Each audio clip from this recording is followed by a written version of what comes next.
Hello everyone and happy Sunday. You are about to listen to my conversation with Kyle Steidinger, who is a captain in the Air National Guard, a pre-hospital RN, a certified emergency nurse, and has been on the front lines in the medical field throughout the COVID-19 pandemic and was even sent to Chicago at the height of it all to assist in wide-scale COVID testing. His insights on the issue at large are extremely valuable and interesting, and I know that you're going to enjoy hearing and watching it all.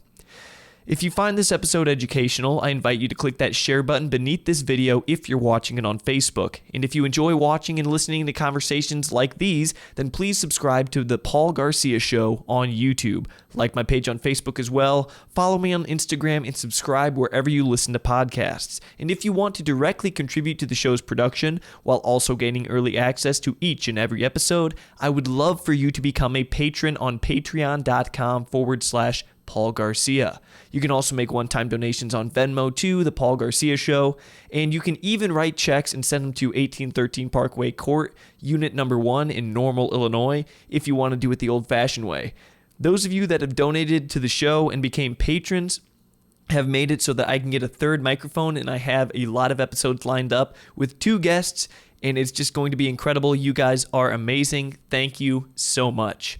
Keeping with the theme of patronage, I'd like to take this chance to thank my current beloved patrons, Iron Men Wrestling in Normal, John the Hebrew Hammer, Traub, my good friend Josh Hartkey, Greg Solons, the Metcalfs, Jared Walter, Zach B., Henry Steffen, Shaquille Oatmeal, Alyssa Ricketts, Miranda Noyes, Parker Shilson, Ben, I'm not sure what it is this week, Traub, and Ann. You are all amazing. Today's official sponsors are Kelly Gerber, a trusted real estate agent in Central Illinois, Marchelloni's Pizza in Fairbury, Forrest Edge Tree Service in Livingston County, Fairbury Furniture in Fairbury, and Tri-County Carpet and Flooring in Fairbury. These are all great businesses that I personally endorse, so if you go to them, be sure to tell them that you heard about them on The Paul Garcia Show. Now, without further ado, here's my conversation with Kyle Steidinger. Enjoy. Hello and welcome to The Paul Garcia Show, a show about the remarkable people of Central Illinois. I'm your host, Paul Garcia, and I invite you to join me as I speak with these individuals about their stories, the lessons they've learned, and the knowledge they've gained along the way. Tune in every Sunday to witness the power of bringing each new individual's unique journey into the spotlight. And you're still in this line of work, right, with the military and of course, in the medical field, correct? Mm-hmm. Absolutely. Do you have kids also? Yep. We got three daughters. Yep. How do you manage all that? Because you're also married, correct? Yep. Yeah. Here's the question. Why do you choose to do all these things? It seems like you're really invested in the industry of helping people in some way, shape, or form. Why do you do this? You know, it goes all the way back. If I go all the way back to the first inkling would be high school. And I remember my mom coming home, and Cellcast they have their full-time paramedics, but they have a lot of voluntary staff as well, which are a huge asset. And anybody that's out there thinking about doing this, first responder or EMTB, it is a humongous asset to have. So she came home one day and was like, "Hey, I'm going to take this EMTB class, a basic level, so just your bottom tier." And I remember going, "Oh man, that sounds kind of cool, and I'm like, I want to do that." Well, it came with the caveat that you had to pay up front for the class, and then if you pass the class and start working for Cellcast, you get reimbursed. Mm-hmm. So she didn't want to pay for both of us, but she knew I was pretty excited to go check this out. So in high school, I'm essentially, doing my schoolwork, coming home, I'm on the baseball team, this and that. I'm going straight from that stuff, still in cleats, still in my uniform, right to the EMT class, just to kind of see what this is all about. Mm-hmm. I've always really enjoyed the ambulance. I like seeing it go through town. I like the community support aspect. And, I went through that, and it just kind of, it really stuck. So from there, as I was looking into the Guard, that was one of the first questions I had for them was, "Do you have anything medical?" And they're like, "Oh, absolutely. We have this." So I went from the EMT class and then signed on for the National Guard. Knew I was going to do that because, it's one of those things that high school is kind of one of those, I didn't really wasn't really into school. I wasn't sure if college was right for me. So I didn't want to put that burden financially on myself or my parents to say, I'm just going to go to college and wing it and see what happens. It was let's do the Air Force thing. They'll support me through school, see if I like it, and then kind of go from there. So I took the EMT class. I was, in high school, you got a million things going on. You're trying to be friends with people. You're doing this and doing that. Mm-hmm. Got through all the school and then took my test and I failed. Oh, I man. missed it by like 2 questions. So it can happen. So it does happen. right from the get-go, starting out kind of rough. And I was like, oh no, like that's rough. And I'm like, oh, it's no big deal. I was just distracted. I couldn't put a lot of time into studying. How much did the class cost? I want to say back then it was like $600 or something. Okay, so that's not just money you can throw in the breeze. That's a lot of money right there. So I was like, man, it was only because I was distracted. I got a lot going on. I'll sit down. I'll really hammer it out. Bam, orders hit for the National Guard. I'm getting shipped out. Never got a chance to retest. And I was like, okay, so Mom, if you're out there, I apologize. I still owe you $600. But in that, though, it did light that fire. I joined the Guard, and if I would have had that EMT slip, I would have skipped about 6 months of training, because you have your initial basic training where you go down and you do all the push-ups, you get yelled at for a little bit, all that good stuff.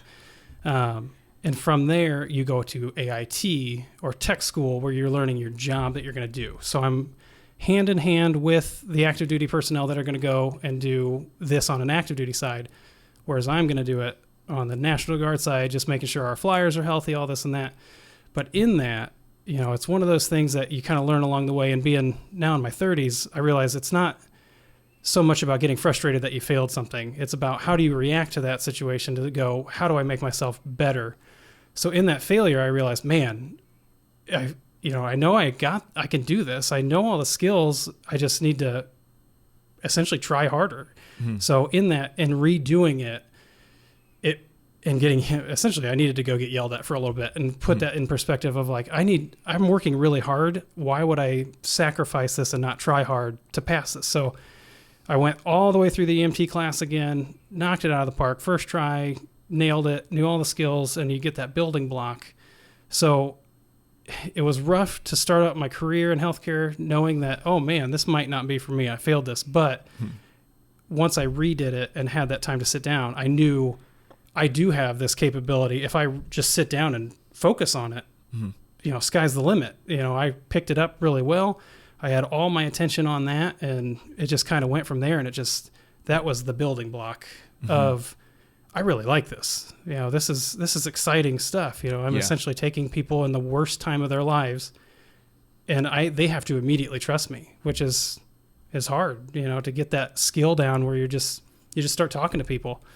So what age did you begin your EMT work then? Because an EMT, when I think of an EMT, correct me if I'm wrong, I think of someone standing in the back of an ambulance, going to pick someone up who knows what happened to them, and you're kind of making sure they're okay until you get to the hospital, and then maybe helping a little at the hospital as well. Is that all correct? Yeah, for the most part. There's different levels. So the EMTB, and I tell this to the same nursing students that come in, if I see paramedics that are coming in or EMTs, it all is based on level. So I think of it as a giant triangle. So your EMT basic level is your foundation of knowledge. So that's you're learning your ABCs, right? Airway, breathing, circulation. So you're learning that very basic skill set to go, hey, this isn't right. Let's just do some stuff to see if we can make it a little bit better. Yeah. From there, you have your intermediates, and then you have your paramedics. Each one of those is kind of building up on itself to say, well, now you know how to react to somebody not having, you show up and somebody's not breathing. You know how to react, but now the higher you go up, it's more, why did that go away? And what can I do if they're leading to that point? What can I do to correct for it before it happens? So it's not as reactory. It's more proactive in that, hey, they're breathing really, their breathing's really bad. Mm-hmm. What do I do to fix this? Where EMT is just strictly based on, you show up, this person's doing ABC, what do we do? So from there, your skills kind of go up and you can kind of react to the patient. You get a little bit better at assessment skills, you know what's going on, and you have a whole bunch more tools at your disposal, medication-wise, equipment-wise, that you know of that you wouldn't have had as an EMT. And the same with nursing. If you start out as a CNA, you're learning that basic building block, just learning how to talk to people, learn how to get them to the bathroom real well, all this and that. And then from there, you start building up your nursing career. So it's no longer, oh, I'm just taking care of this person. I'm making sure they're getting their meals. Now I need to know, how do I take care of this person holistically? Is their emotions in check? Are they getting fed well? Are their medications right? This and that. So It just all it all starts from that basic building block of the lower level, and you just kind of keep going. As far as you want, you can go up to DNP or doctorate level, and that's not for me by any means, but people do it, so. Oh my gosh, is that right, Doc? Holy cow, you're kidding me. They're not going to believe this. All right, I got to let you go. Talk to you soon.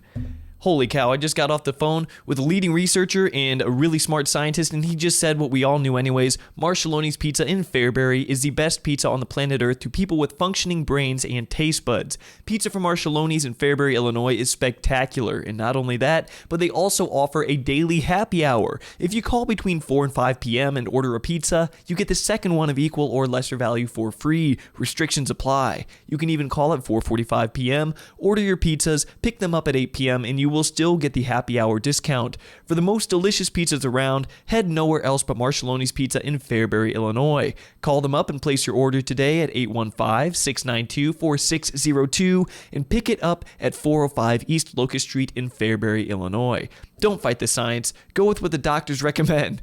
Pizza from Marchelloni's Pizza in Fairbury. It's good stuff. So, what age was your first? How old were you when you first were in the back of an ambulance and went and picked someone up in a medical emergency? So the first time I'd have been 18. That's pretty darn young. I'm sure you probably saw some crazy things for an 18-year-old to see. So yeah, going through the training. So AIT, you start off with essentially doing your EMT class, and then from there they kind of cut you loose and you start running on the ambulance or in the ER of those active duty sites. So I was down at Lackland Air Force Base, which is Wilford Hall is a huge Air Force base. Not only did they treat the direct active duty personnel, which, let's be honest, is a fairly small size if you're thinking in terms of healthcare. They're all from probably 20 to 40 before they retire. For the most part, they're getting their medication and everything and their medical exams taken care of. So they're overall decently healthy. But Wilford Hall, since it was so big, you got to start seeing your pediatric patient population. You got to start seeing your OB population, pregnant mothers coming in. You got to see your geriatrics coming in that are a lot older. So that was the first time I started really seeing the overarching view, where before it was such a focus on this young group of people. Now it's, I got to take care of everybody. I got to know how to potentially react to somebody giving birth. Like, that's a whole nother ball game. So at 18, it's a lot to take on, and that's why I'm so happy that I did have to go back through it, reset myself a little bit, and really hone into that and retry, essentially.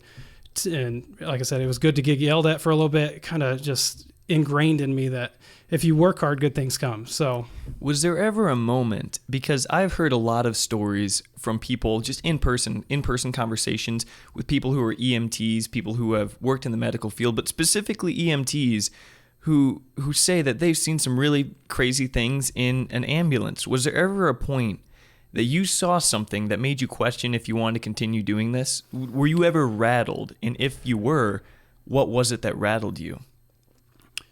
It's hard to say. The EMT side of things kind of took a back seat after a while, because I did all the training and I never got broke off from having, a supervisor or preceptor in that realm. So because of that, there was plenty of stuff that, I was scared that I wouldn't have the skill set for, and, going into calls and you're worried about can I take a blood pressure right? There's all these little things that you've done a million times, but in the heat of the moment, can I do it? But in the grand scheme, they always had somebody there to kind of help you out. So the initial part, I never really got a chance to see a lot, because as soon as you're done with that, you're getting shipped off back home. And then it's just back into the working environment, where I had my EMT skill and my actual license, but I never got a really big chance to use it at that point. Oh, okay, I see. Because I came back to the medical group. Our main goal was keeping the flyers healthy, making sure everybody was capable of doing their job. But in reality, EMS and emergency medicine, it wasn't really a concern on base, because they're all younger, they're all healthy. So you did your EMT stuff, and you learned your EMT stuff on base, or with the military, with the Air Force, right? Well, I did the CellCast class, never got a chance to run with them. Right. You never got a chance to run with them? No, I got shipped off before I got a chance to retake the test. So I took it one time, and then I was like, I'll reschedule it, no big deal. I'll pass it if I just focus on this. And as soon as I said that, orders came through, and I was getting shipped off. So I never really got a chance to really burrow in and use it.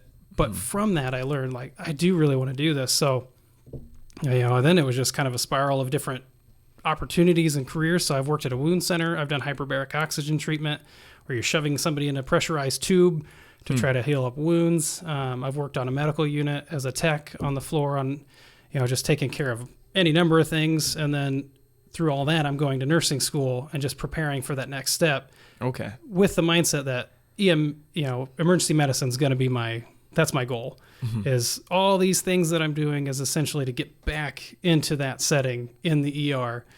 And, then you just get super busy with things, and started out in the ER, started doing all that, loved it. Jeez, man, this is hard to follow. It sounds almost chaotic. It was a whirlwind. So you're in the ER. When did you go into the ER? You're still a young guy. What are you, like early 30s, right? Yeah, 33, yeah. Okay, 33. And you are now in the ER. You're doing work in the ER at this point in time. Oh, yeah. Okay, and you're helping out with the Air National Guard as well. Not in your free time, but just part-time or whatever. And are you also an EMT? Are you in the back of ambulances anymore? Or? Now I am. So now it came full circle. Sorry for this. No, it's all good. It's even hard for me to follow sometimes because I just, when an opportunity presents, sometimes you just got to roll with it. So I got through nursing school, still had my EMT on the Air Guard side. So that was my part-time job. I was doing that EMT stuff, but just essentially medical screenings as an EMT, not really anything emergent on that side. So that's kind of separate. And then right from nursing school, I was able to snag a job in the ER right from the get-go. Got it. So I jumped right in, and started working ER up in Pontiac in a real small ER. 10 bed, nothing, we didn't have a lot, we don't have a trauma surgeon. We don't have neurology. We don't, so we do transfer out a lot of stuff, but ER is kind of similar no matter where you go. I've done, I've been in Pontiac, I've been down here in Bloomington, I've done travel nursing, and no matter where you go, it's all set on the the same principles, best practice of how do we best take care of this person.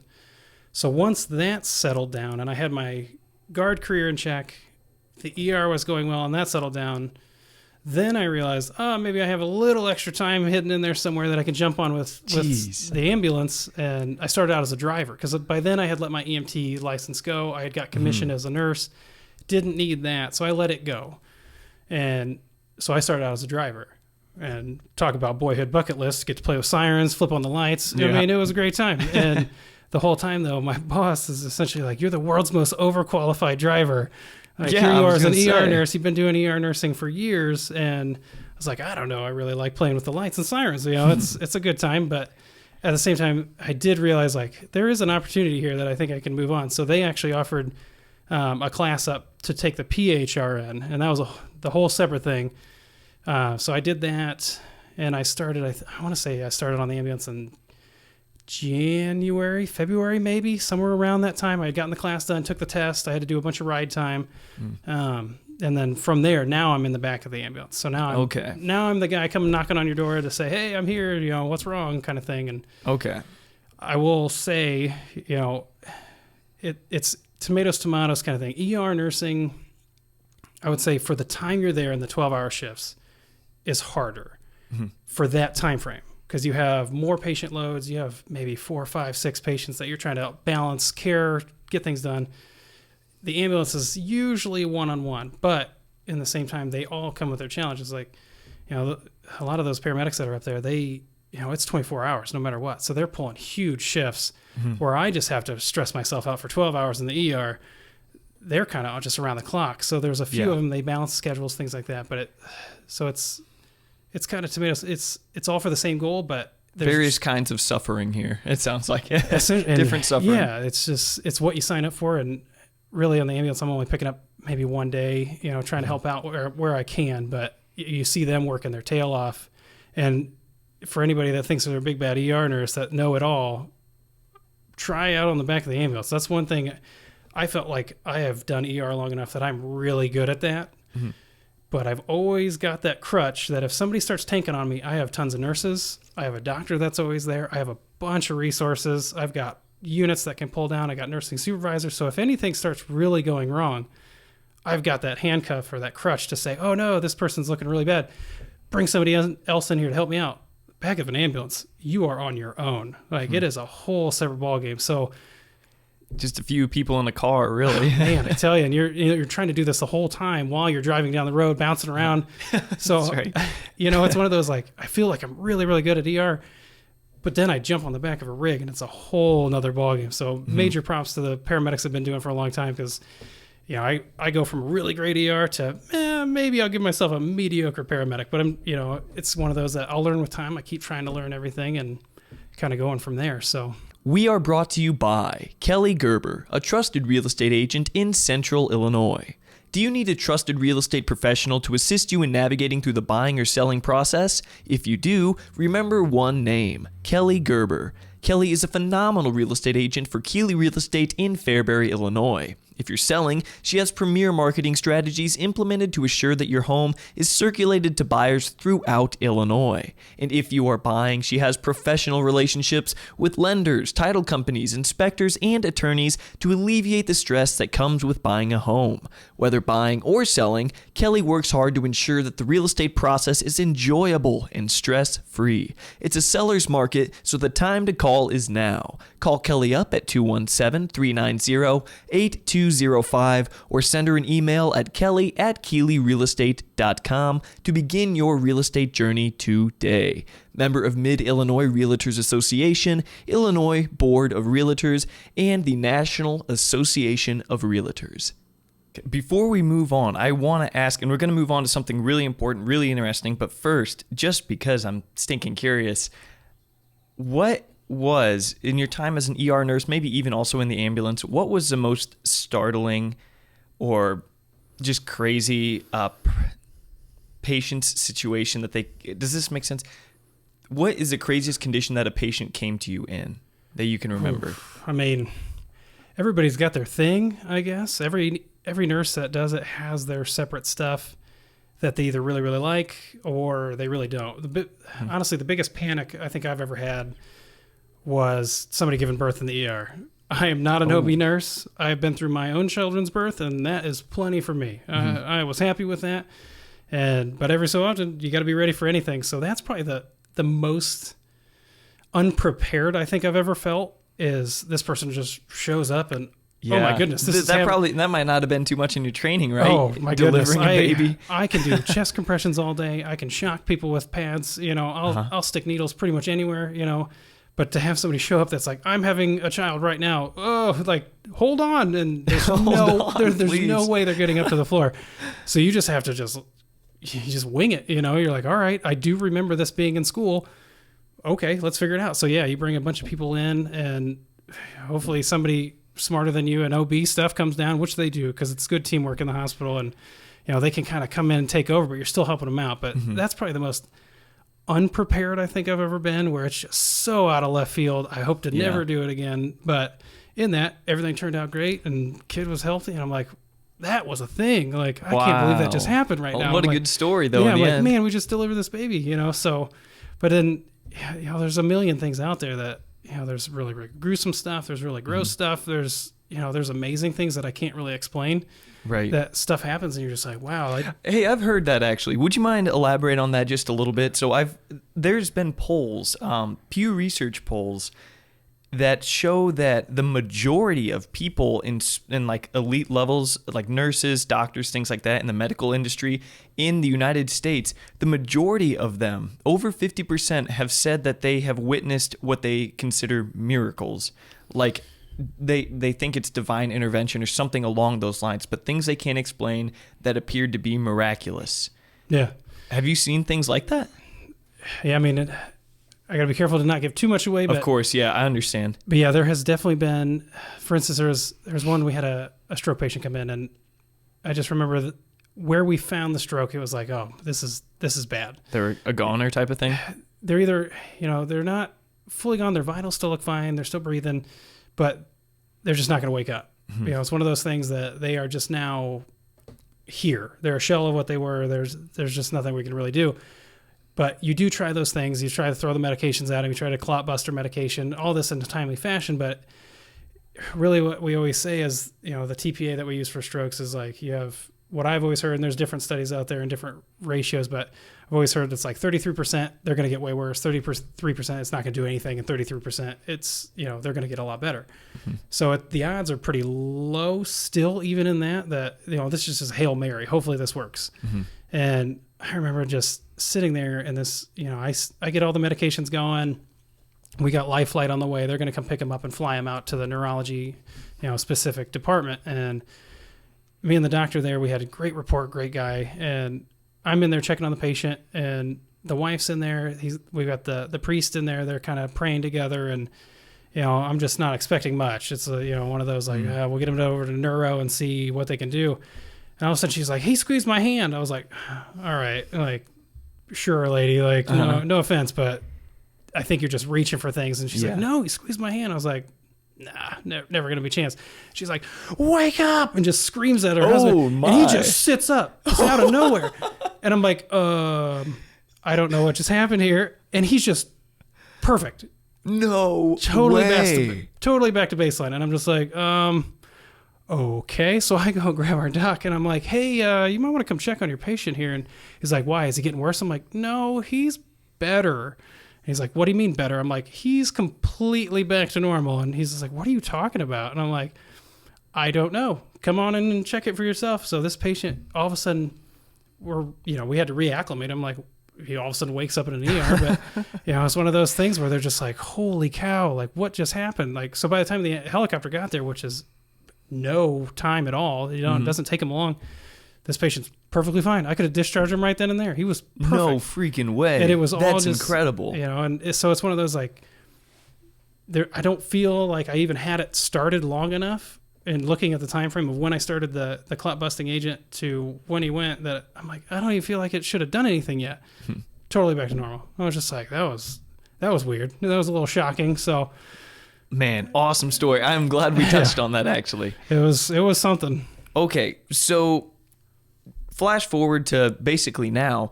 Well, really, a year and a half ago, I think it was March of 2020, is when the COVID-19 pandemic was officially declared a pandemic. Mm-hmm. What were you doing during that time? Like at that not exact moment, but during that time, were you were you working as a nurse at Broman, or were you doing all three things? Like, I wasn't on the ambulance yet at that time. Okay. I was doing travel nursing at that time. So travel nursing it's a good deal. A lot of people do it. I was up north, actually, in one of the hospitals up north, and we had kind of all kept our ear to it, because I was along with everybody else when this thing first came out. It was, it just seems like a flu thing, Sure, people something like H1N1 at most. Right. And now looking back on it, we were just given bad data. It was one of those things that, they weren't telling us the truth. We didn't know how many people, there's a lot of people hospitalized, but we didn't really think much of it. It was like, it's over there. We'll do something about it. We'll take care of it when if it comes over here, okay, whatever. And then it just kept growing and growing, and then it's getting closer, and now it's starting to hit some of the cities, and we're like, oh, this is way worse than what we thought. It's one of those things that now we're starting to not only get, because China wasn't really giving us a whole lot to work off of. There was a lot of reports saying this is going to be bad, and it'll be fine. Mm-hmm. And then it started hitting places that we have a lot better communication with. So you've got, Europe that it's starting to hit. You had the huge outbreak in Italy. You've got, now it starts hitting the cities, and we start seeing it, and we're like, oh, this could be rough. And that was, December, January timeframe. February, we really know it's starting to be a thing. And then March, that's when, all the shutdowns talk started happening. So we kind of got an inkling through my guard unit that, hey, they might do something.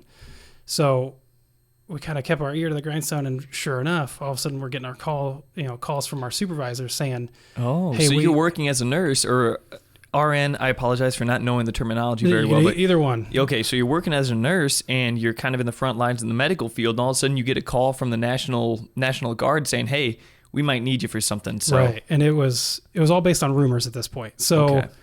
We're getting a call saying, hey, they're going to be potentially looking for us and, looking to bring us up. So we don't know what we're going to be doing if they do call us up. We heard rumors that they were opening McCormick Place up in Chicago, preparing for all these patient influxes, all these COVID patients, So we're like, well, I mean, we got a ton of nurses, ton of medics, ton of docs.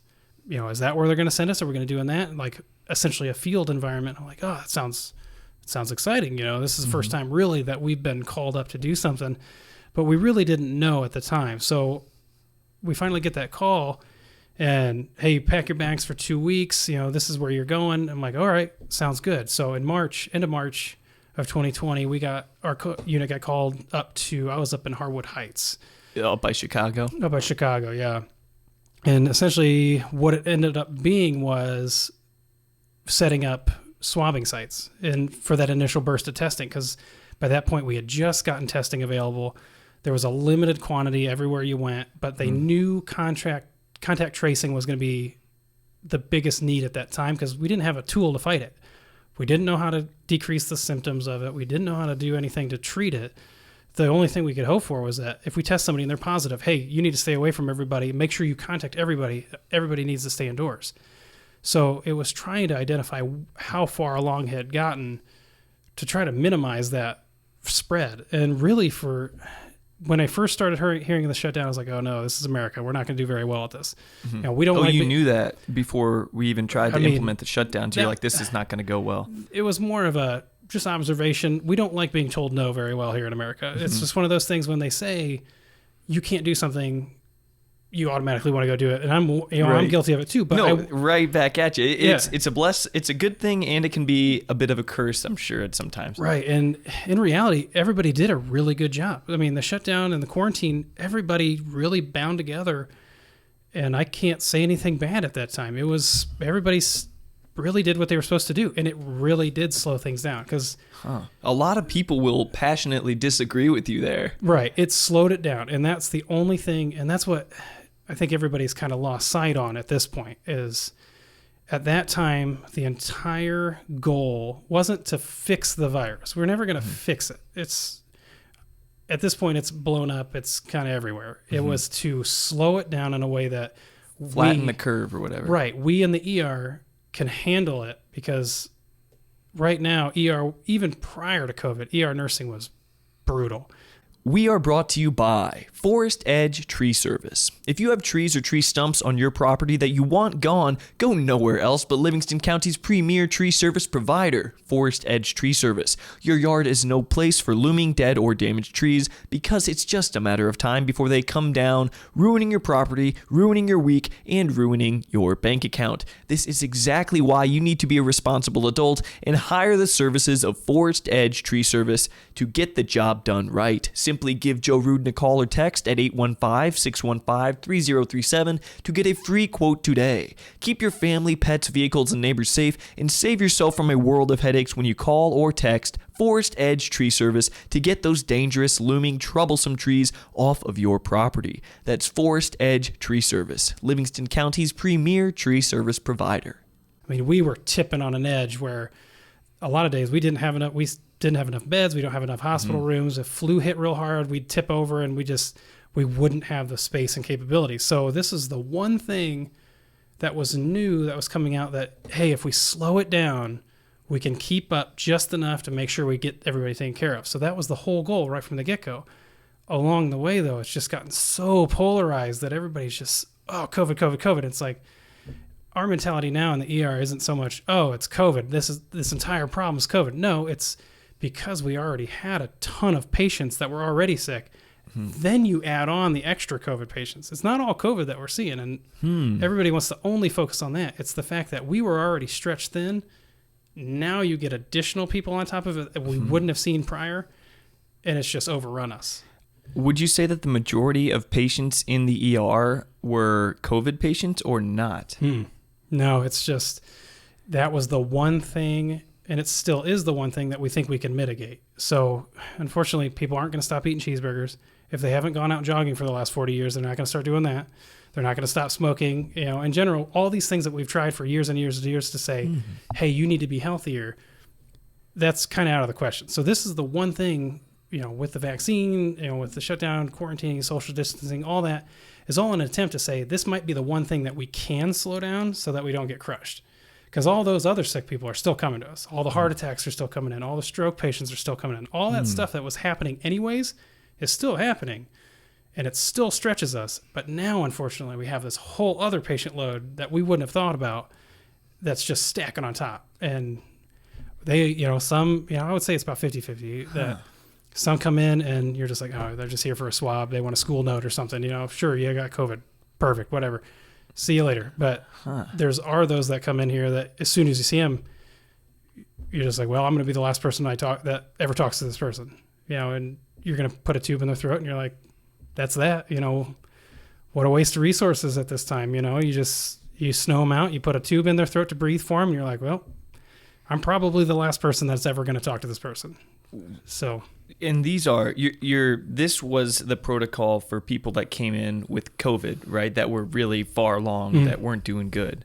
And it's similar process to anybody that comes in with respiratory arrest or depression, where, even asthma can cause stuff like this, or the flu can cause it, where it's just, they come in and their lungs are worn out. The muscles that control that are done. They can no longer keep up and try to breathe for themselves. So, there are a process where we will take over and we'll breathe for them. And so you're essentially putting an ET tube down right into their throat and breathing for them. But there's a lot of times that we've seen this now for so long. I mean, we're going on 2 years, that when they come in and their oxygen levels are so low, like, we're going to do everything we possibly can. It's never that we've ever wanted to pull back care. That's never been anybody's goal. And there's a lot of talk of, we should prioritize patients. That's never going to happen. That's not my goal. My goal is to keep people alive. So, but there are those that you realistically, as an ER nurse and a doc, that you just know they're probably not going to pull through on this. And you tell the family that. There's only so much we can do. Did you see a lot of people die from COVID? Still do. Still do. Yeah. Oh, yeah. Percentage-wise, though, the numbers, of course, dropping, right? That's what they're telling us. Eyeball test, maybe we're starting to go down a little bit in terms of the big push that we had the last 2-3 months. It's been rough. We have been stretched pretty hard, and a lot of people coming in really sick. And it's just, it was just because it's a little slower. It hits up in Chicago first. It'll trickle down, and you can almost follow it down the interstate as it comes down the state. You can see these progression of things coming down. So if they're blowing up in Chicago, we're going to be a little bit delayed. So the last, I'd say 2-3 months, man, we just got hammered. I mean, we're just bringing in people left and right, and again, it's not so much just that. That's a very small percentage in the grand scheme of things of what we're taking care of. It's just, we already had such a huge patient population we were trying to take care of that we just don't physically have the resources to keep going further and further. And it's just really stretching us out. So you talked about how you guys were already stretched thin prior to COVID, with people coming in for reasons largely attributed to poor health, strokes from eating cheeseburgers, not jogging, strokes, heart attacks, things like that, cardiac issues, the typical, things in the United States. There has been a lot of talk, a lot of rumors about certain states exaggerating the amount of, or how hard hit hospitals were and ERs were because of COVID, because of people coming to them, because people are, not masking, things like that. There's a lot of rumors, and I don't know if there's any for sure evidence that states like New York especially have exaggerated numbers to make it seem like, the hospitals are just completely overran. There's a lot of people say that the incentive to exaggerate numbers like that would be so that, people are more cautious and don't overrun hospitals quite as much. Do you think you were in the mix in all this, was there any reason for you to believe, or for anyone to believe, that the medical industry for some reason exaggerated numbers of how many people were coming in with COVID, or exaggerating how bad COVID was in some way, shape, or form? It's hard to say, because I don't know physically where they were at prior. I mean, it's, in a sense, I feel it's a lot like us. We didn't have a lot of wiggle room to work with. So we're already trying to take care of all these people. And I mean, you go up to Chicago, you got 2-3 hour waits anyways.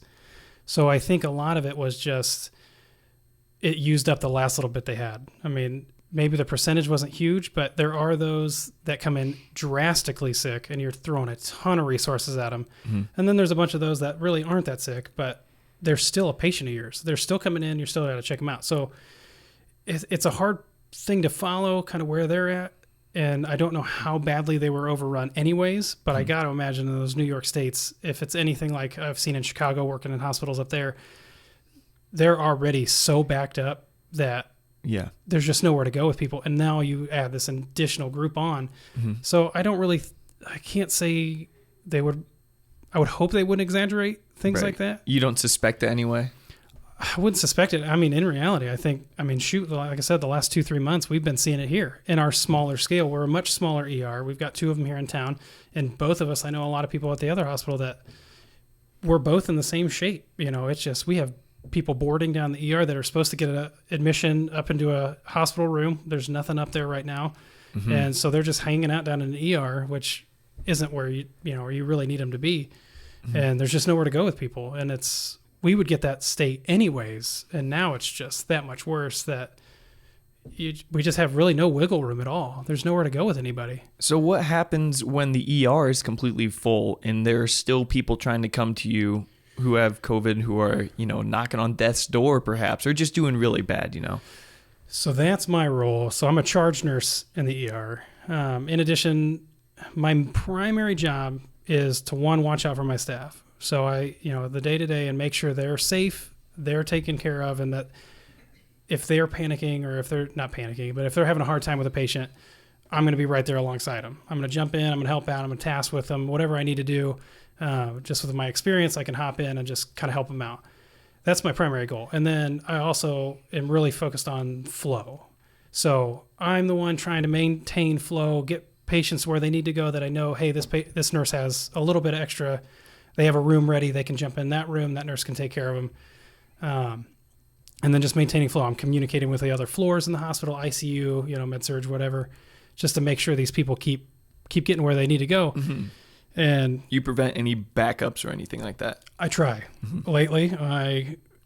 Lately it's been a lot of rearranging, I would say would be a good word. Mm-hmm. I mean, you got a patient up here that, okay, they're going to medical, but they don't need a heart monitor. So I'm pulling that patient out of that room, opening it up because I know I got an ambulance coming in for somebody that's drastically sick. And again, it may or may not be COVID. It's just one of those things that we're so backed up that, I'm pulling people out of rooms. We got hallway beds. We're opening up to other departments to try to help us out. Hallway beds, huh? Oh, yeah. So you can walk down the hallway, see people laying there? Oh, Absolutely. My gosh. What a sight that would be to see. And it's just the state of affairs, unfortunately, that we kind of see ourselves in. And, we're not alone. It's everybody across. You read nursing posts and blogs, if you ever go on certain social media posts and sites, and every nurse across the country that's in the ERs, we're on the same boat. We're just a small scale of it because we're a lot smaller hospital. But you start seeing these nurses posting on the bigger hospitals, and it's exactly the same. It's just they're a lot bigger. There's a lot more nurses, but the ratio is still there. There's still too many patients for rooms. Mm-hmm. And that was the entire goal of limiting and social distancing and all that, but it's gotten lost kind of in the mix there, where now it's just so polarized that everybody's just like, oh, everybody wants to blame COVID. It's like, no, we were already busy. Yeah. We just really tried to take this off, handle that load. And if everybody would chip in, we'd slow it down enough that we could keep up. And we are brought to you by Tri-County Carpet and Flooring in Fairbury, Illinois. Tri-County Carpet and Flooring in Fairbury is the premier flooring store throughout Livingston, McLean, and Ford counties. From choosing the perfect flooring to measuring and installation, Tri-County ensures top quality products and services.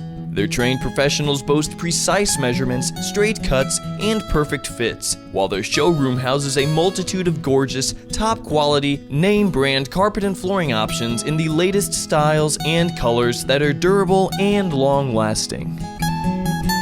With free estimates, design consultation, and contractor and multi-room discounts, Tri-County in Fairbury is your one-stop shop for all of your home and business flooring needs. Pay them a visit at 19 Jan Lane in Fairbury, Illinois, right off of Route 24, and give them a call at 815-692-3666. Tri-County Carpet, your flooring paradise.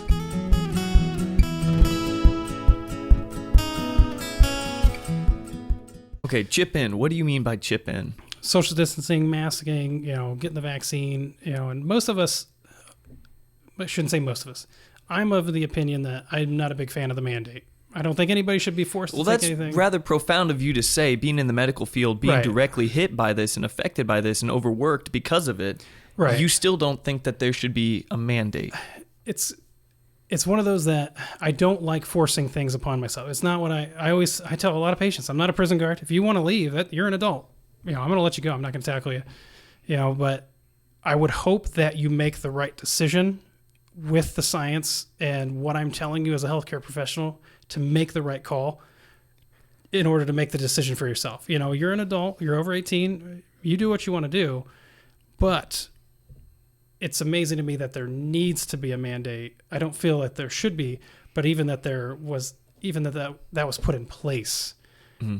If you follow me, I'm surprised, and we're all kind of astonished that with the science backing and what's going on and the studies that are showing how effective it is, it baffles me that we would have to put something like that in place. I would hope that everybody would kind of come to the realization that, man, this is really beneficial. Why would I take that, shot on the roulette, to say, man, maybe I don't get sick. Mm-hmm. Maybe I die. Well, the reason that people are so skeptical to get this vaccine in the first place, psychology 101, when someone is yelling at you to get stuck in the arm with a vaccine, you're not going to want to do it if they're yelling at you. Parents know this law with their kids, but more than that, it's distrust in industries and corporate elites, I guess, medical corporate elites, distrust in the government who is telling you to get this thing. It just seems sketchy to a lot of people. Oh, and I totally get it. Yeah. And I get their side of things. I get why. And we were actually joking about it in the ER the other day. I'm like, we should have gone reverse psychology and said,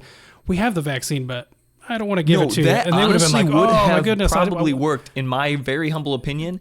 I really think, given how the American person, on average, their psychology, I think that would have worked much better. It's like, it's here, only if you think you need it can you get it. Yeah, we don't want to give it to everybody, but exactly. So, being in the shape that I was in, working ER, and being in the military, I knew there was no question I was getting it. I took the mindset right from the get-go, one of these days, military is going to come down and say, you have to get it. Same with all our other inoculations.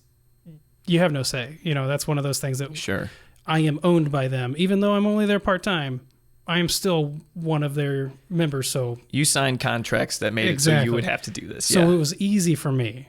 So I knew right from the get-go, as soon as this thing's offered, I'm elbows deep in COVID all the time. I'm just going to go ahead and get it. I'm not going to fight it. And let me just say, I have been in some situations where I have definitely tested out my vaccination status, and so far so good. There's no way I shouldn't have caught it in certain things. And you try to prepare for it. You try to wear the right stuff. But when an emergency happens, you just might not even think that through. You're just trying to jump on the emergency. And all of a sudden you're like, oh no, I don't have all the stuff I need. So far so good for me. And same with a lot of the nurses. There's sometimes you just get caught with your pants down where you're just like, oh no, I didn't have the right things on. I guess we're going to test this out. And so far it's really passed the eye tests.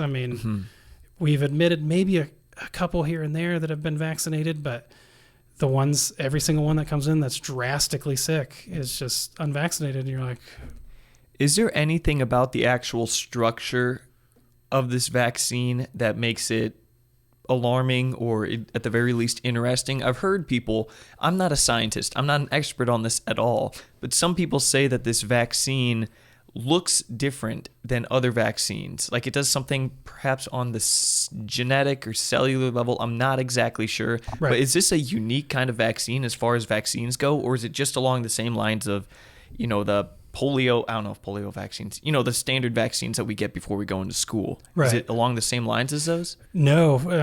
Again, I'm not an expert on this by any means, but having learned going through genetics for school and then researching a lot of it, basically, any viral load comes on RNA, which is a very simplistic version.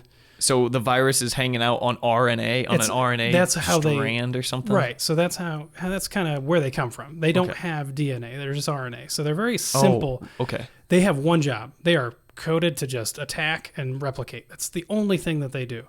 Where DNA is a lot more intricate. There's a lot more pieces that makes us, right? So in most vaccines prior, essentially they were taking the chunks of it that they knew would protect us, and it would alert our body to say, hey, flu virus is back, make sure to take it out. But it's all a big guess. They were looking at migration patterns. They're looking at South America and the Southern Hemisphere to say, hey, these have been the most deadly flu strains. We need to protect and essentially guess that these are still going to be the most deadly when they hit the United States. That's why a lot of times when people are so up in arms that the flu vaccine didn't work, it's like, well, it's kind of a guess on which one's going to be the most deadly. And sometimes they work perfectly and sometimes they don't. So they give you like a little bit of a mixture of the different flus that are going Right. around, just enough to train your body to Exactly. fight it off. And then boom, you are vaccinated against that. Correct. So Okay. it's just to give, they give you just enough that the body's like, oh, I don't like that thing. And they go attack it. Mm-hmm.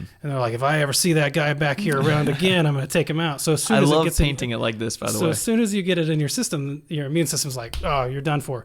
Yeah. And they just go after it. Well, this is similar, but they're a lot more dedicated to what it is. And they're using a very specific chunk of that COVID virus to, again, alert the body that, this is happening, but not give you, you don't want to get a shot and then get COVID. That's not really what's going on. But it's essentially, if I remember right, it's one spike of a protein chain of the virus that is just enough that when the virus gets in you, the body sees that spike. They may not know what the virus is or the RNA in there, but they goes, hey, I've seen this guy before, and they go take care of it. Where if it's never been seen before, that's where they call it a novel virus. The body has had no plan whatsoever against this thing. So, and they still don't know why. Some people just handle it fine. They're totally good. Even those, a lot of people with a lot of pre-existing health conditions, they're just fine. And other people, their body just goes nuts and it just takes over. So that's where it's a roll on the roulette table of like, this thing's out here to protect you. The vaccine's there. Do you really want to spin that and throw all your money down to say, I think I'll be all right? When in reality, it's like, man, you had this thing all along. Because I've had plenty of people that, unfortunately, that are in my ER that, I wish I'd have got the vaccine. It's like, well, too late now. I'm like, we'll see how you do. Joey, you were kind of telling me about this the other day. We got Joey Reese behind the camera, by the way. But you tell me about it and pretty much matches up exactly to what he was saying about, the spike. But were you saying that the spike actually is something about like a protein spike or something goes on a cell or something and kind of acts like it takes up a parking I don't even know. Yeah, But was that concerning to you, like that? I don't know. Maybe why was that concerning to you, if you care to say? Yeah, so like Kyle was saying, it's like most vaccines are like your body identifies it, it's like in a weakened state, and then it like produces antibodies that can destroy it easier. It's like it knows what it is, it can identify it fast. But yeah, I heard the vaccine creates a like spike protein, like Kyle was saying, and it attaches to your cell. To the cell, okay. The actual cell, and like what I understand a cell is kind of like that children's toy where it's like a circle fits in the circle. So if like the cell has a circle opening, a triangle's not going to fit in it. Mm-hmm. So the spike protein attaches to the cell, and then when the virus tries to attack it, it already has that spike protein. Mm-hmm. So it's like the virus can't fit in. Mm-hmm. So it just takes its spot. So it hits the spike and then it bounces off, essentially. Huh. Does that sound right at all? Or? Yeah, in a sense, yeah. It's basically, it's giving the cell and the body protection against whatever this is. Because like I said, the virus itself, its only goal is to spread. And a lot of times that's just replication. So it gets in there, it just starts wreaking havoc, it does its thing, and the body just goes nuts. Well, yeah, it gives the body this little chunk just to say, hey, I don't like that little chunk anymore. And it just helps kind of guide it so that it's aware of what's happening and just can react to it a little bit better. So, it's one of those things. Everybody always wants to say, well, people can still get COVID with the vaccine. Like, yeah, I get it. That makes sense. People can still get the virus, but the drastic effects are much reduced. There's a lot of people that have come into the ER that they've had the vaccine. Sure, they still get COVID, but I'm like, but you are doing pretty well. And I'm like, I'm looking at your health history. I don't think you would have fared very well. It's just a guess because, again, it's hit or miss. But my gut tells me that this person that I'm talking to that had the vaccine and still got the virus probably wouldn't have done well. So, I get people's reservations. I get why they wouldn't want to do it. It's very new.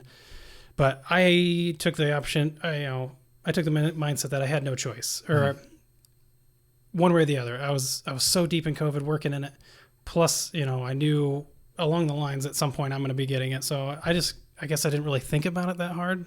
Plus I just knew like if we can get everybody or a majority vaccinated, it's going to slow this thing down. So we are brought to you by Fairbury Furniture. Fairbury Furniture is the area's premier, favorite, most beloved furniture store. Their selection is gargantuan. Their staff is helpful and friendly, and they have all of your favorite brands of mattresses, tables, chairs, recliners, couches, and basically all furniture items. So make your home comfy, stylish, and delightful when you shop at Fairbury's own beloved Fairbury Furniture.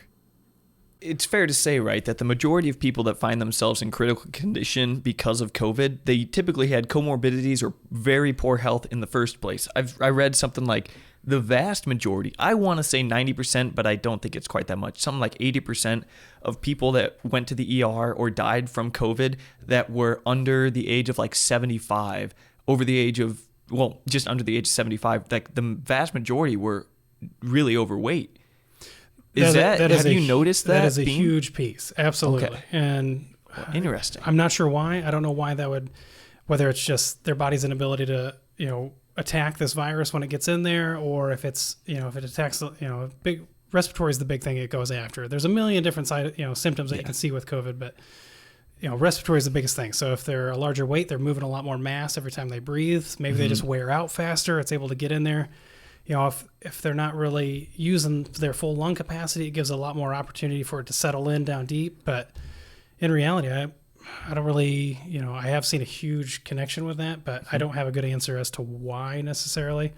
But then there are those outliers of people that are claim to be totally healthy and they look healthy from the eyesight test, but they are still just knocked down by this thing. So it's kind of hard to say, and that's why no matter what, I would always encourage somebody to still look into the vaccine, make it an educated choice on it, because I can't give you a good reason as to why some people get horrible symptoms and get intubated and they may not make it out of the ER or the ICU, and others do just fine. It's one of those, it's totally random guess.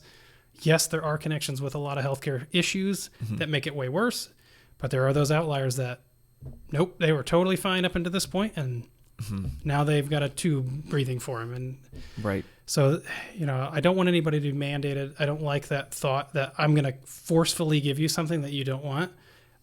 But I really encourage people to cut out a lot of that outside noise of these people that are just making up nonsensical things and really look at true medical education coming from true journals, real studies, real data to say, this is effective. I promise you.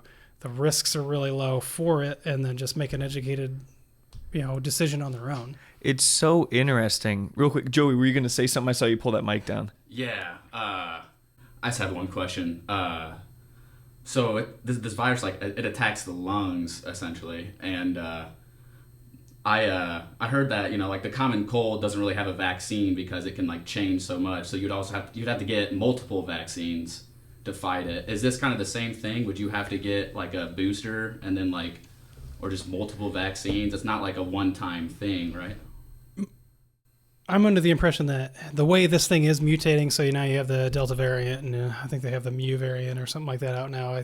Any virus is going to change as it's defended, and we start blocking it. It's going to try to morph itself into something else. So I do feel down the road, this is very well is going to be something that we may just need little boosters, but it's same with a lot of things that we may not get it gone all the way, but if we can control it enough to where it's just kind of out of sight, out of mind, we get our vaccine, we keep going on with life, good to go. It was just this first initial rush it was such a novel virus that people's bodies had no idea what was happening, that it just kind of exploded. And it's so transmissible that anybody that comes even close to anybody, it's just spreading like wildfire. So once we get a handle on this thing, and we, there's going to be those people like myself that, hey, we came out with a new variation. Perfect. Throw it on in there. I don't know. I've got enough vaccines in me that I can fight off anything. And there's going to be those that don't want it. I get both sides of things, but, over time, I think my hope, and I can't think any other way, because if it doesn't happen, it's going to be a pretty depressing way in healthcare for the next few years. But my hope is that it does start settling down. People get their vaccines and it really starts calming down. It's not such a huge peaks. So your big ask of everyone is to get the vaccine. I mean, in reality, yeah. I mean, looking Even at the young, data, healthy people. Sorry to cut you off there. Even young, healthy people, though. yeah, strictly on the basis that they may not be the one that's getting sick, but they are going to be a person that can transmit it. They might Yeah. they're not going to be the ones that show up in the ER most often, but you go visit grandma, you visit your parents, Yeah. you go this and that, you're going to just spread it if you don't know it. Because a lot of people don't even show symptoms. They have no idea. They're just spreading it everywhere. So it's got to be kind of an all or nothing thing with this vaccine. And the more people we get vaccinated, the less transmission it gets. And that's where you see that slow burn where, yeah, it's still around, but it's controlled. Where right now we're just having these humongous peaks, and all of a sudden it just bum rushes locations.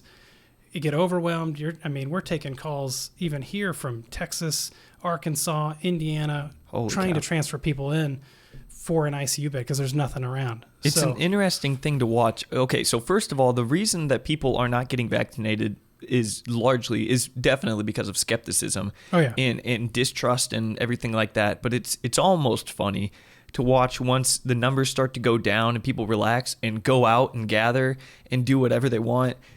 It's like the unvaccinated will show themselves in the ER, So it's like as soon as everyone gets comfortable, okay, we're going to go out. Okay, well, you unvaccinated folks are going to make these numbers go up. And I don't even want to make it seem like I'm against those unvaccinated people or anything's wrong with them. It's just how it seems to go. Right.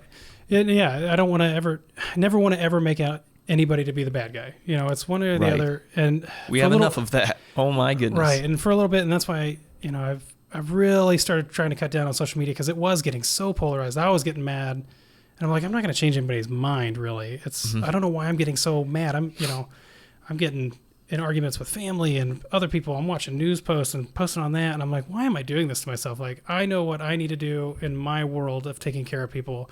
I'm not going to probably change their opinions, so why would I get super worked up? And so I don't want to make anybody out to be the bad guy. That's not by any means. Everybody's got their opinion. Everybody has the right to do what they want to do with their body. It's just all I can do is keep encouraging people to try to get this thing just so we can at least maintain some sanity and some, at least some flow through the department. I want to have people come back as soon as they get to the ER. I want to get them a room as soon as they go. Like, I got into this game, this field to take care of people. And when we take it very personally, when we are to the point where I cannot physically get a patient back that checks in because I have nowhere to go, we take that to heart. And I think that's why you see such a huge trend of nurses leaving the field. Yeah. You see a lot of paramedics leaving the field. It's just, it's soul crushing to sign up to take care of people and you just can't. And now we've flipped into the almost being the enemy, where before it was, I remember all those posts, and I remember Larry Fitzgerald on the NFL stuff and like, oh, thank a healthcare worker. And we were getting all these letters. Well, everybody was scared of it. ER numbers plummeted. Patient-wise, it just went straight down. I missed the whole thing because I was up swabbing people, but I knew a ton of people that were working ER. They're like, oh, man, we went from 100 and something patients a day to 34. People were terrified of this thing. They wouldn't come out. And then as soon as people started forgetting about it, it starts coming back. And now you have all the stuff that doesn't necessarily need to be in an ER, but we can't turn them away. So they're piling in. Now you're getting your other people piling in. And then all those people that probably should have followed up their doctor for their diabetes or for their heart issues or their chest pains. Now it's not so much a little problem that, hey, I could adjust your blood pressure medication. Now it's you have a full-blown heart attack or you had a stroke because your blood pressure was so high. But they were so scared to go follow up with their doctor during that time that now these little things are just a massive problem. So it's just kind of it's hitting us all at the same time. The boomer population's all of a sudden starting to fall apart, which we knew that group, the boomer population. It's such a huge, and I don't want to use it direct. It's just, it's one of those, it's that population that is getting up there in age. We know that there's going to be healthcare issues, and their numbers far exceed the people that are now taking over in healthcare. So they're all retiring. There's now becoming the patients, and there's not really, we got a ton of nursing schools here getting a lot of nurses, but that population is just so big that our growth in the hospitals, we're very concerned that we won't be able to keep up. No, this is incredibly interesting thing that you're talking about. I know Elon Musk is big on this, and I've read a few articles on it, and it's the massive, looming, soon-to-come problem of depopulation in the United States. The number of 65-year-old people that are going to be retiring is going like this, and the amount of young people being born that will enter the workforce is going like this. Oh, yeah. So, I mean, you talk about restaurants, you talk about the medical industry, jobs everywhere, where they're going to have less flow of new workers coming in and more people to serve, especially in the medical industry. Oh, yeah, so for sure. That's the downside of this whole revolution of we don't need kids, marriage sucks, all this sort of stuff. It's nuts, man. I have no idea what the future's going to look like. Oh, it's there's so many questions, and it wouldn't be so bad if it was a gradual decline, but that they call them the boomer generation for a reason. It is a massive good point. Group of people that are all going to reach those healthcare issues. I mean, no matter what, no matter how healthy you are in life, eventually as you age, you're going to have issues.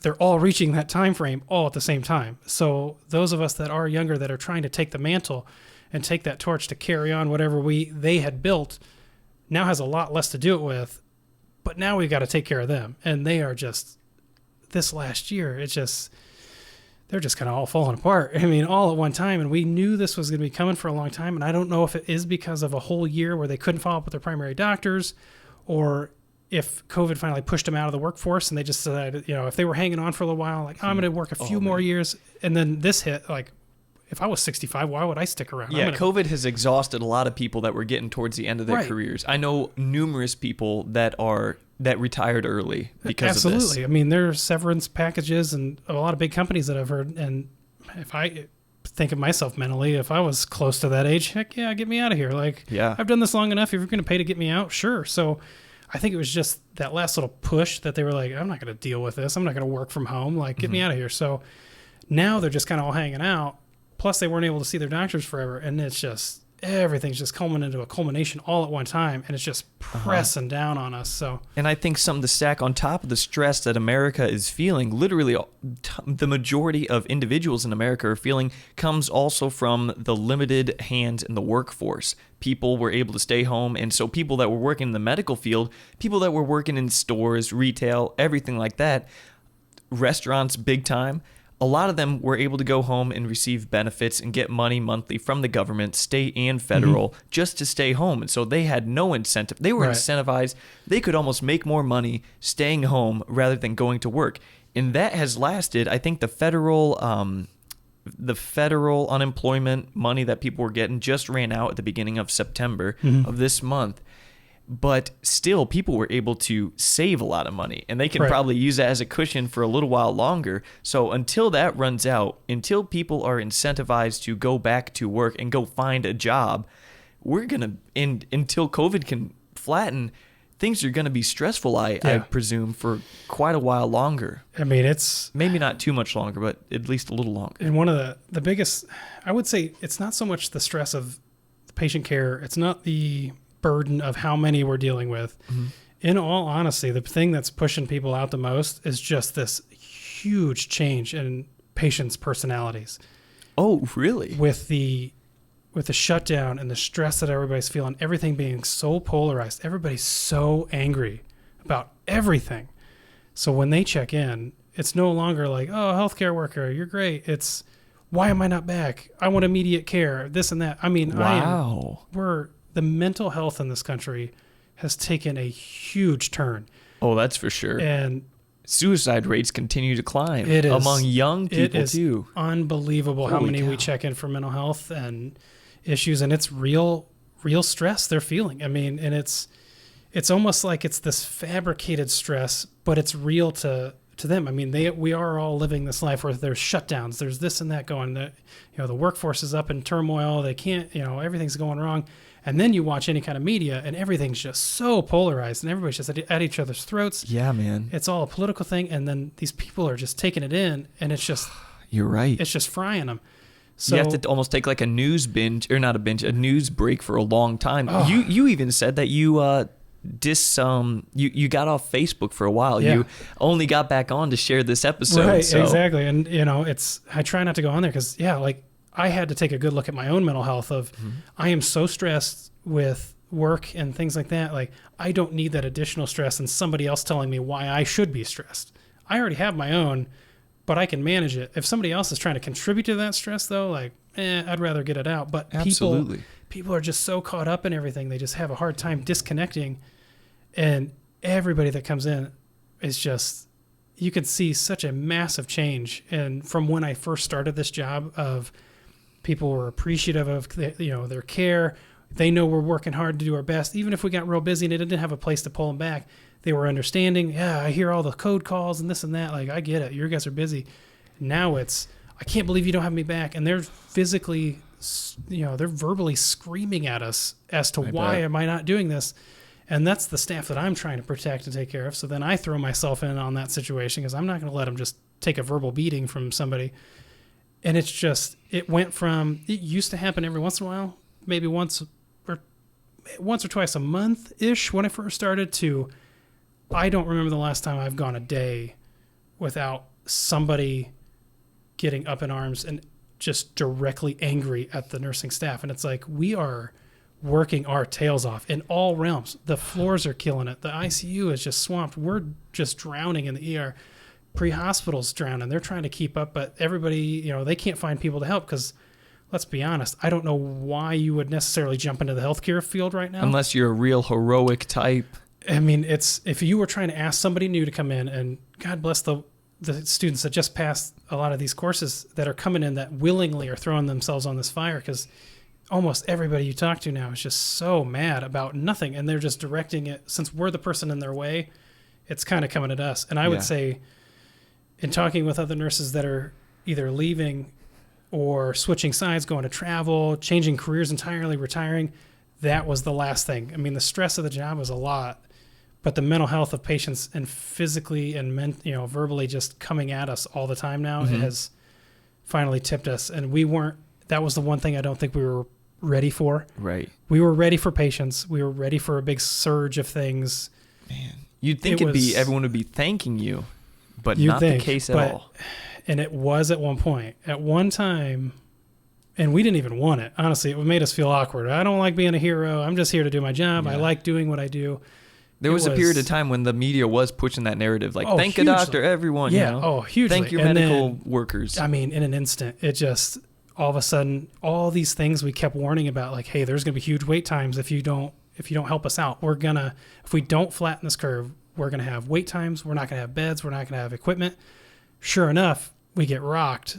They come in, they start flooding us, and that's all been forgotten. Interesting. People are just completely over the fact that we are getting crushed and we are doing our best. They're over it. But the news cycle has moved on. They want direct care right then and there, and they cannot believe we wouldn't have a room for them. And, even if we're putting them in a hallway bed, I still am trying to take care of you. I don't have anywhere to put you. There's 16, 17 people out in the waiting room on our 20-bed ER, 22-bed. We're trying our best, but as soon as we get them back in the room, it's just hellfire. I mean, they are just coming at you, and you're like, why do I still do this? But right. At that time, though, you still have those patients that are really exciting. There's really cool stuff. You get a nursing student in there, and you get to start really getting to the nitty-gritty of going back to those basics to say, this is why I do the things. And, I try to focus on that now. I was getting caught up in that minutia of like, why is everybody so mad at us? And I would get frustrated. And it takes those nursing students and those new faces coming in, those EMTs and the paramedics, to kind of reset your brain to go like, oh yeah, this is cool stuff. This is, let's do some needle work and let's get some meds going, things like that to really, the ones that are truly sick, they do still think it. You still will get that every once in a while. And you've just got to get that mindset of just cutting out all that side talk and just focus on what you can do. And there's only so much you can do. And when it comes to what you guys do, I could say so many things right now, but it really comes down to the ratio of pleasant interactions to negative interactions. I've listened to psychologists talk about relationships, boyfriend, girlfriend.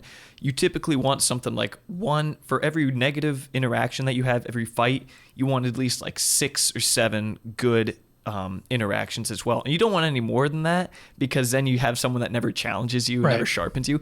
Any less than that, it's too punishing. talk about like, the situations you find yourself in the medical field, usually you would hope for something like a 1 to 10 ratio, 1 negative interaction, 10 people saying thank you. Now it's probably like 1 to 2 or 1 to 1. And you can't take that. You're either going to leave or your mental health is going to wane. It's going to go away. And that's the biggest thing I can tell, to nurses that are listening in or paramedics, anybody in the medical field really is you got to find that ability to try to focus on your mental health. And I'm trying to learn that. I can't say I'm perfect by any means. I definitely slip.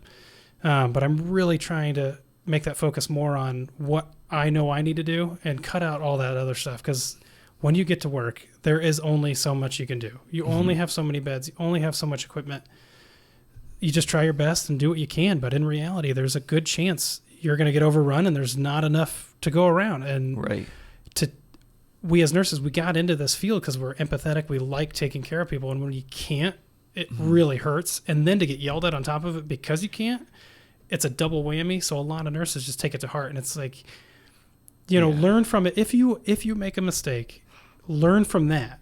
Keep learning, keep growing, find those opportunities to keep growing, but don't take it so personally that you couldn't physically, if you do not have the space and there's just nothing you can do, there's nothing you can do. We're going to try our best and you can't do it. So learn from your direct mistakes or issues that you had, and maybe you could phrase things differently, but don't take it so to heart that it's going to push you out of the field, because that's not, you're not learning anything at that point. You're just essentially giving up. And I don't fault anybody for it. It's a tremendous stress load that they're under, but don't get so caught up in it that it pushes you out, because you got into it. Try to remember that reasoning to why you did this and why you like it.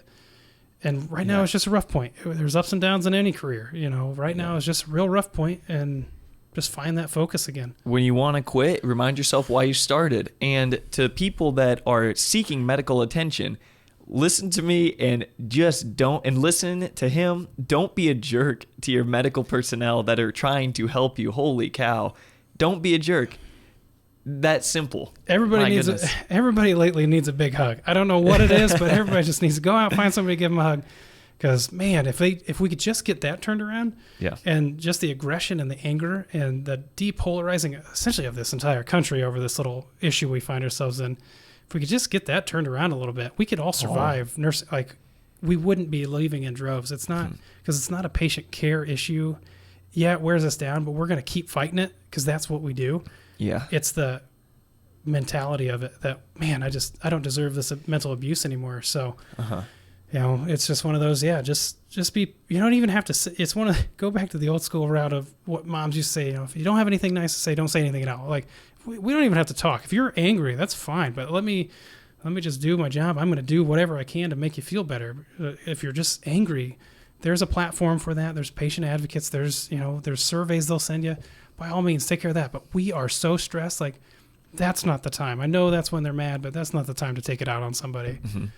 So, yeah. And Kyle, we are getting towards the end of this conversation. I have one more question for you.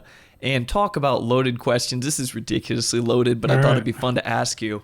Okay, if President Joe Biden called you up after he watches this on Sunday. Absolutely. He says, hey, you're involved in the medical industry. You have a lot of good things to say. I watched your podcast with Paul Garcia. It was fantastic. I'm going to be addressing the American people tonight. And before I do that, I want you to hop on for about 2 minutes and say a little something to the people. Tell them to do something, because something about COVID. What are you going to say when he definitely calls you up and asks you to do this?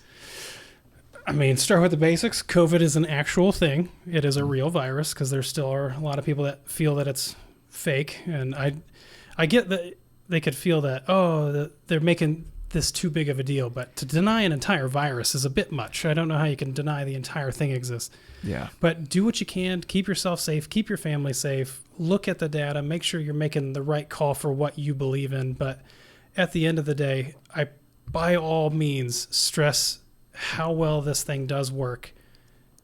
The data is showing that it's very effective. Even if you feel that you're one of the healthy ones that's not going to catch it, protect somebody else. We got to start thinking bigger than ourselves. It's way more than just, I'm not sick, I'm fine. It's, okay, you're not sick, but you're going to get a lot of other people sick. And how many are they going to get sick? And so forth. I mean, it's just a steamroller effect. So please make an educated decision. try to protect other people and look out for your fellow human. And we're all in this together, you know. That's the biggest thing I can say. We're all essentially a big team. This is no longer a state, city, county, nation thing. This is a world issue. Look out for your fellow humans. We're all in this together. Right on. Incredible conversation. Thank you for the incredibly valuable insight. People have been dying to hear from someone like you on this show for a long time. That couldn't have gone any better. Thank you so much, Kyle Steidinger, for your time today. Yeah, thanks for having me on. I hope I gave some good advice and at least my perspective on things from the front lines. So do what you will. You know, people are going to make up their own choices, but I can only stress to do what you can. Right on. Kyle Steidinger, thanks. Thank you very much. All right, dude. That's a wrap, man. That was great. And that's a wrap. Thank you so much for listening to that episode of The Paul Garcia Show. If you enjoyed this show and you want to show your support for it, please consider donating a couple of bucks on Venmo to The Paul Garcia Show, or supporting the show's production and improvement on patreon.com/Paul Garcia, where for as little as $1 a month, you will gain early access to each and every episode, and I will also read your name at the beginning of each episode so everyone will know that you're incredible.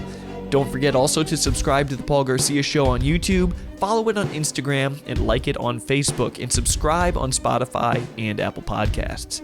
As always, thank you for tuning in to The Paul Garcia Show. God bless, have a great week, and I'll see you next Sunday.